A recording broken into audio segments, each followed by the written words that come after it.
Vraiment, na pesi bino merci, na tindeli bino mbote pe na remercier Nzambe du fait que boza devant l'écran pour bolanda témoignage oya Mama Deborah et pas ya Pasteur Tiffany.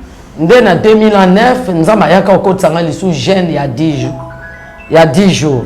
Na kota jeune à 10 jours c'est tozelaka eza mokozi mwa ya na boîte na ye akatsa bato.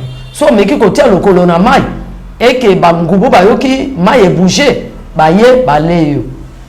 Mais ekosalama awa na kikwiti te yo zoke zelanga na Kishasa na otalisa yo nino eza na kati ya bâtiment wana. Te nga yeba nga nange. Na kokwea na mai na nange mai eza moke eza nga iloko te.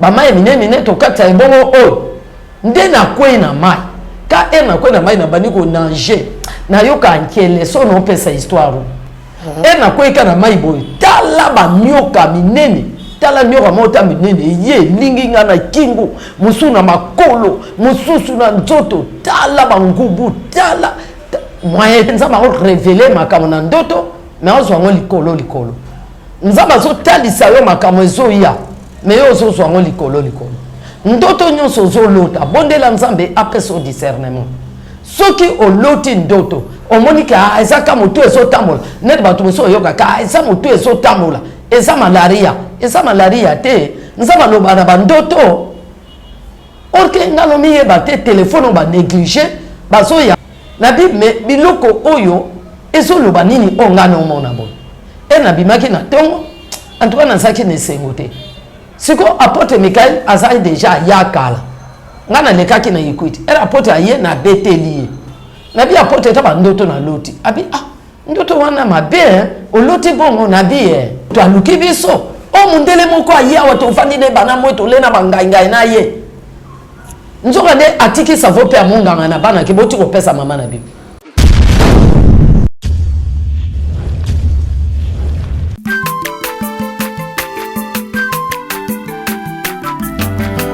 Mwana moto te po akosangai abongwa ni pete po awangata Nzambe ya le Nazarien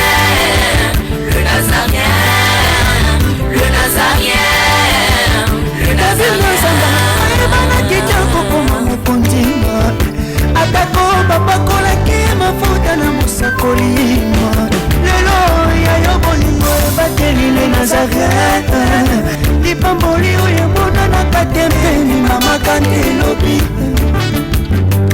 kolapye mapapu masope mafuta tokokesikana longo na Nzambe oyo babenga na makomi Shalom, bien-aimés dans le Seigneur, très chers internautes, la princesse de l'Éternel, je vous aime bien de l'amour de Christ.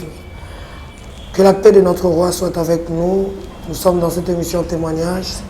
Je sais que ça fait bail, on est là, il n'y a pas de souci. Jésus-Christ reste le même hier, aujourd'hui, éternellement. Avec Mama Deborah, nous continuons ce troisième partie.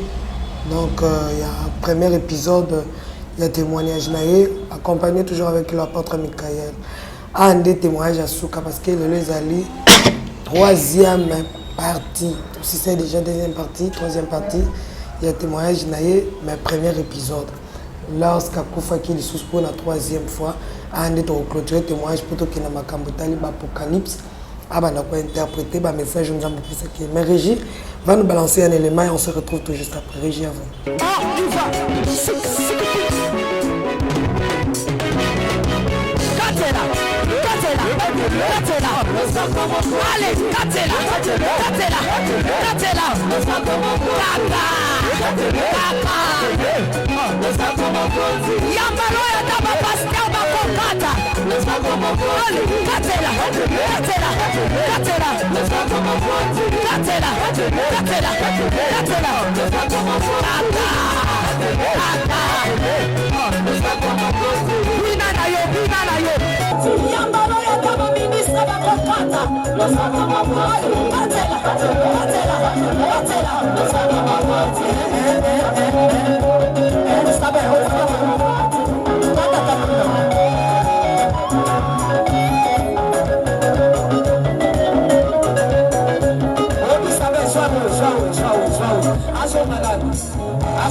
Nazokatela nzambe losako na se siko.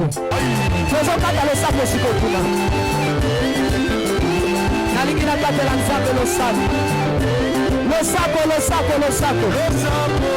Losako awa. Aniva. Allez, katela. Allez, tozosonga siko,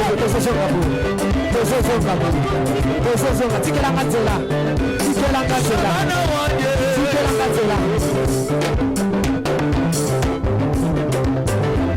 Nazosonga, s'il vous plaît, tikatela. Yoka. Olingi lipal. Olingi kopot. Olingi mosala. Kona nini?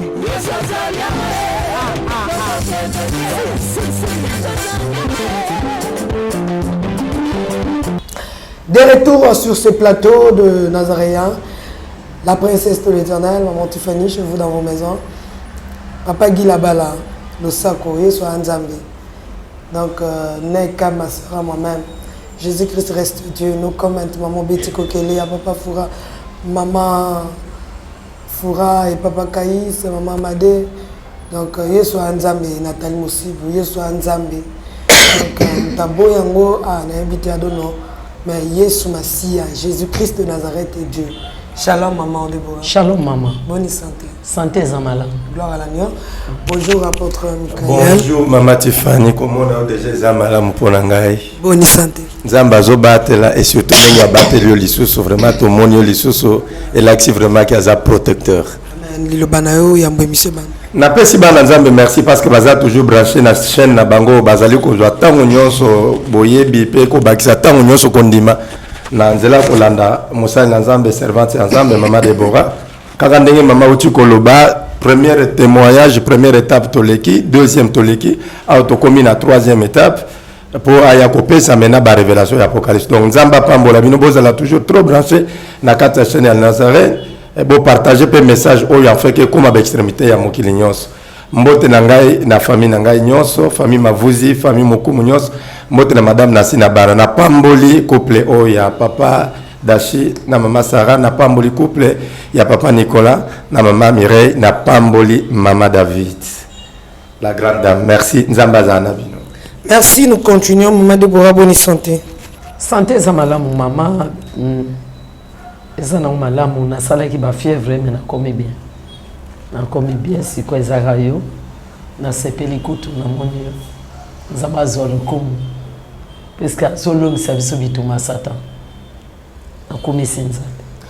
Merci Tokum Saka Nzambe dans toutes circonstances glorifiant Dieu, lui qui nous a gardés, qui nous a protégés, bien-aimés dans le Seigneur. Même à la fin, on pourrait témoigner le Seigneur, mais continuons d'abord avec le témoignage de maman Deborah. Maman Malbo Mokayo. Vraiment, na pesi bino merci, na tindeli bino mbote pe na remercier Nzambe du fait que boza devant l'écran pour bolanda témoignage oya maman Deborah et pas ya pasteur Tiffany.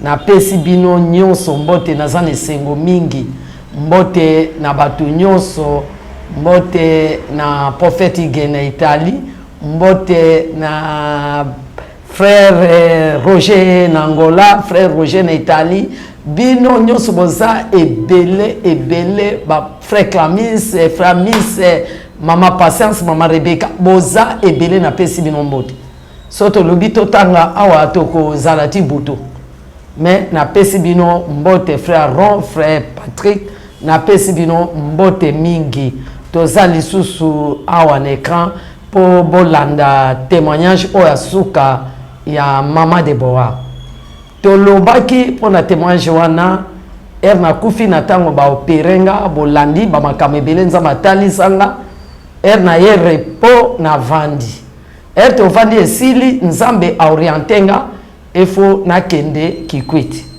nde nakendaki Kikwit kuna na Kikwit nakesala misala nzambe nake travailler mingi na fongoli be église na entourage wana nyonso na fongolaki be église ebele na sima nango tokomi na 2000 na kana kati ya Kikwit wana nde place na kotaki théologie pese bato ebele bazotuna ke ndenge nini ye nzambe azosalele mingi ke no lukani na théologie te bible ezoloba likolo ya parole bakisa science eza mabe te kutu namonaka a partir ya théologie bon théologie eyebisanga likambo te sur ministère wana eza nango théologie eteyanga te ke eza boye opesi nga explication te mais théologie aedenga na bamakambo mosusu neti na kote baéthique na bamakambo mosusu bwa ebele théologie esungi nga mpe eza mabe te donc eza kaka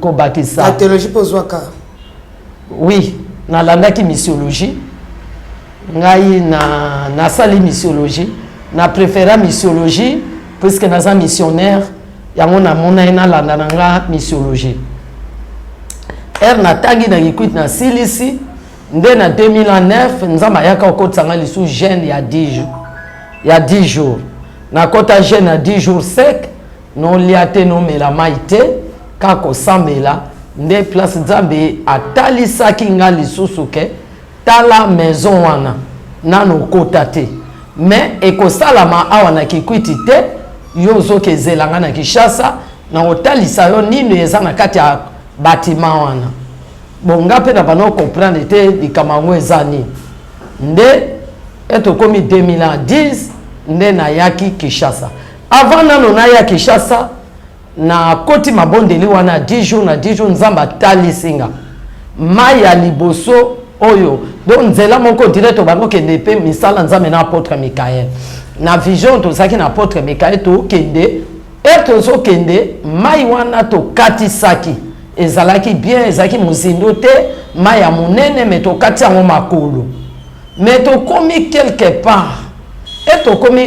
part na remarqué on dirait gode na nga moke etikali nde na yebisi apôtre Michael gode na nga etikali tozonga tokezwa gode wana nde toye kozonga toye tokomi na mai wana sikoyo mai ekomi mai oyo totikaki tant tolekaki mai ezaki mozindu te mais tozonga mai ekomi mozindu makasi nde bayebisi biso ke mai ekoma na bangubu na bakrokodile na banyoka na kati ya mayo nde biso tolobi bo première fois tokatisaki makolo mais turo tokatisa lisu ndenge nini après baye koyebisa biso bato mo bazaki wana babite tozelaka eza mokonzi mwa aya na bwato na ye akatisa bato so meki kotia lokolo na mai eke bangubu bayoki mai ebouge baye baleyo nde mokonzi wana pe aye na bwato na ye aye na bwato nde mala moko apôtre Michael baweli bwato comme na ye bananga kowela te ya koti akatisi ngana tiko zela ye ngana tiko zela babi otozela deuxième tour tozela deuxième tour mutu ango pe aye lisu te mais apôtre Michael kana ngamo kuna azobelela kaka tour asima ne komona sikoyo mutu wana ye aleki ayebisi nga ke bozela ngaka wana na ke sokola nde mutu nga ke sokola ke dure nde na kati ya rêve wana nde na ye komona na yoki banyama ezoyi bazoya makasi on dirait bangombe nde jeune fille mo tozaki ne wana alobi mama omoni banyama wana baya komela mai na 18h so bakuti biso bazana banjoko ba lion so bamoni biso bakolia biso toluka mako katisa biso ko no katsani no katsaneni na mbala mo no kampoti mikao benga na nga mama de bo banyama makasi ezoya banyama makasi ezoya siko na mbala mo to kiti kota seto moni nzete mo bona mai nga bito katsana nzeto to teka ma tolio tia lokolo bon nzete ngo e flotter et ça net ekota na se ya mai ebimi apota kriye mama de ba tia lokolo nzete wana te ko tia wana te après tolongwa na bisiko no katsa neni na kokatisa ndenge nini banyama ngo bazoya na vitesse na ndoto siko na mbala moko na bite nga yeba na nga nange nakokwea na mai na nanger mai eza moke esanga eloko te bamai minene tokata ebongo oyo nde nakwei na mai ka nakwei na mai na bandi konanger nayoka nkele so nopesa histoire nakwei ka na mai boye tala banyoka minene tala nyoka mota minene ye lingi nga na kingu musu na makolo mususu na nzoto tala bangubu tala moyete ngano ka polémique solo ba maman de bois crier toujours au nom de Jésus crie au nom de Jésus ngape no crier ka au nom de Jésus Christ au nom de Jésus Christ mikena ngabo kuna so sambela siko yungana zo nanje ba nyoka te na mbala moko toke tokomi pembe na mokili na lobi au nom de Jésus Christ de Nazareth ba nyoka nyonso ekwe na mai nde na bimi na mokili Mikaela atuninga basuyo ngabite basuyingata me balinga na nzoto baswinga te na bani kolenga na mamo na sutuki na pongi ndoto wane bangisi nga penza makambo nini omona boye nzamba bi makambo no yebisa yo eza makambo soki ekutana na ngo liboso mais il faut kanga